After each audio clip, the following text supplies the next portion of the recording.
যেভাবে কাজ করে ইলন মাস্কের স্টারলিংক, সম্প্রতি অদ্ভুত এক সারি আলোর বিন্দু দেখা গিয়েছিল বাংলাদেশের আকাশে। এগুলো আসলে ছিল ধনকুবের ইলন মাস্কের প্রতিষ্ঠান স্টারলিংক স্যাটেলাইটের লম্বা বহর, যাকে বলা হয় স্টারলিংক স্যাটেলাইট ট্রেন। ঠিক এর 2 দিন পরেই ইলন মাস্কের 2 প্রতিনিধি এসে হাজির বাংলাদেশে। গুঞ্জন শোনা যাচ্ছে এই স্যাটেলাইট দিয়ে বাংলাদেশে উচ্চ গতির আনলিমিটেড ইন্টারনেট সেবা দিতে যাচ্ছে ইলন মাস্ক। কিন্তু কি এই স্টারলিংক স্যাটেলাইট, আর কিভাবে কাজ করে এটি, কেনই বা বাংলাদেশের আকাশে এই স্যাটেলাইটের বহর? বিশ্বব্যাপী উচ্চ গতির আনলিমিটেড ইন্টারনেট সেবা দেওয়ার লক্ষ্যে স্পেস এক্স এর প্রতিষ্ঠাতা ইলন মাস্ক চালু করেন স্টারলিংক স্যাটেলাইট। স্টারলিংকে একটি বা দুটি স্যাটেলাইট নয়, কয়েক হাজার স্যাটেলাইটের এক বিশাল সিরিজ রয়েছে, যার লক্ষ্য বিশ্বের যে কোনো জায়গা থেকে উচ্চ গতির ইন্টারনেট সেবা প্রদান করা। এই স্যাটেলাইটের মাধ্যমে ইন্টারনেট ব্যবহার করতে দরকার হয় টিভির ডিশ অ্যান্টেনার মতো একটি অ্যান্টেনা, যা নেটওয়ার্কের মাধ্যমে সরাসরি যোগাযোগ করতে পারবে স্যাটেলাইটের সাথে।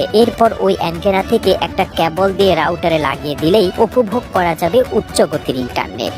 বর্তমান বিশ্বের 7টি দেশে প্রায় 15 লক্ষ মানুষ ব্যবহার করছে এই স্টারলিংক ইন্টারনেট, যা বেড়েই চলছে দিনকে দিন। স্টারলিংক স্যাটেলাইট গুলো পৃথিবীর নিম্ন কক্ষপথ থেকে পৃথিবীর চারদিকে প্রদক্ষিণ করে, ফলে অনেক সময় মাটি থেকে খালি চোখে দেখা যায় এই স্যাটেলাইট গুলোকে। সম্প্রতি বাংলাদেশ থেকেও দেখা গিয়েছিল স্টারলিংক স্যাটেলাইট ট্রেন। এখন পর্যন্ত মোট 4198টি স্টারলিংক স্যাটেলাইট মহাকাশে স্থাপন করেছে ইলন মাস্কের স্পেস এক্স, যার মধ্যে চালু আছে 3542টি স্যাটেলাইট। এই বিপুল সংখ্যক স্যাটেলাইটের মাধ্যমে ইন্টারনেট জগতে এক অভাবনীয় বিপ্লব নিয়ে এসেছে ইলন মাস্কের স্টারলিংক প্রযুক্তি। সাধারণত স্টারলিংকে উচ্চ গতির ইন্টারনেট সেবা পেতে গ্রাহককে প্রাথমিকভাবে খরচ করতে হয় $499। সংযোগের জন্য স্টারলিংকের পক্ষ থেকে দেওয়া হয় মাউন্ট যোগ্য স্যাটেলাইট ডিশ, রাউটার এবং বাড়িতে ইনস্টল করার জন্য প্রয়োজনীয় সমস্ত সরঞ্জাম। এরপরে ইলন মাস্কের উচ্চ গতির আনলিমিটেড ইন্টারনেটের জন্য প্রতি মাসে খরচ করতে হয় প্রায় $99, যা বাংলাদেশি টাকায় 12,000 টাকার মতো।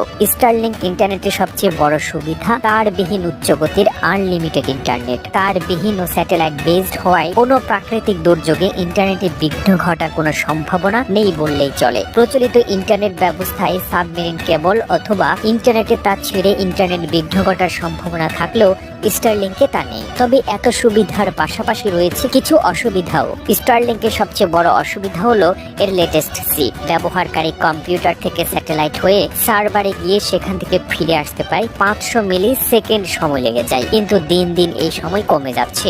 ইলন মাস্ক মনে করেন এই সময় 20 মিলি সেকেন্ডে নামিয়ে আনা সম্ভব। এছাড়াও আবহাওয়া খারাপ হলে ইন্টারনেটের গতি কমে যেতে পারে। আর একটা সমস্যা হলো দাম। আশা করা যায় সময়ের সাথে সাথে এই দামও কমে যাবে। সব মিলিয়ে ইন্টারনেট দুনিয়ায় স্টারলিংক স্যাটেলাইট প্রযুক্তি এক নতুন বিষয়। প্রতিবেদনটি তৈরিতে তথ্য ও উপাত্তের সাহায্য নেওয়া হয়েছে টিউবলাইট মিডিয়া নামক ফেসবুক পেজ থেকে। আর এতক্ষণ আপনারা সঙ্গে ছিলেন বিশ্ব বাংলার। সেই সঙ্গে আপনি বাংলাদেশের কোন জেলা থেকে এই ভিডিওটি দেখছেন আমাদের কমেন্ট করে জানান। আমরা পরবর্তী ভিডিওতে আপনাকে ধন্যবাদ জানাতে ভুলব না।